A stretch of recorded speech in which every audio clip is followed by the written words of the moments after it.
एक घना जंगल था। सूरज डूबने को था। परिंदे अपने घोंसलों की तरफ लौट रहे थे। एक बुजुर्ग व्यक्ति हाथ में लकड़ी का सहारा लिए जंगल के रास्ते से गुजर रहे थे। अचानक उन्होंने आगे से जोरदार शोर सुना, जैसे कोई झगड़ रहा हो।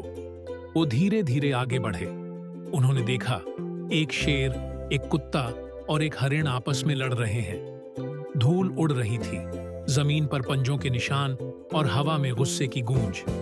बुजुर्ग ने शांति से कहा, क्या बात है बेटा, क्यों लड़ रहे हो तुम तीनों? शेर दहाड़ा, मैं जंगल का राजा हूं, फिर भी मैं हमेशा भूखा रहता हूं। इतनी ताकत होने के बावजूद कभी दिल नहीं भरता।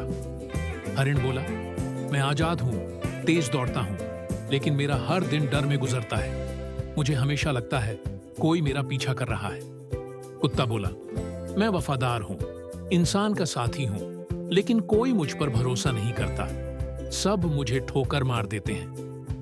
बुजुर्ग मुस्कुराए, धीरे बोले, तुम तीनों के पास वो चीज है जिसकी दूसरे लोग तमन्ना करते हैं। शेर के पास ताकत है, हरिण के पास आजादी है, कुत्ते के पास वफादारी है।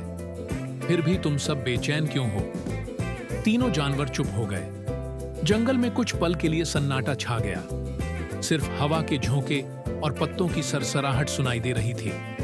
बुजुर्ग ने आसमान की तरफ देखा और कहा, क्योंकि सुकून ताकत में नहीं होता, न आजादी में, न वफादारी में। सुकून शुक्र में होता है। जिसने शुक्र करना सीख लिया, वो राजा भी है और आजाद भी। उन्होंने जमीन से मिट्टी उठाई और कहा, जिस दिल में शुक्र होता है, वो मिट्टी भी सोना बन जाती है, और जिसमें नाशुक्री होती है, वो सोना भी मिट्टी बन जाता है।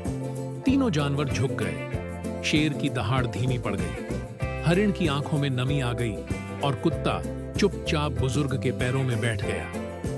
बुजुर्ग ने आखिरी बार कहा, शुक्र ही सुकून है और सुकून ही असली ताकत है। हवा थम गई, पेड़ झुक गए और शायद पहली बार उस जंगल में सुकून उतर आया था।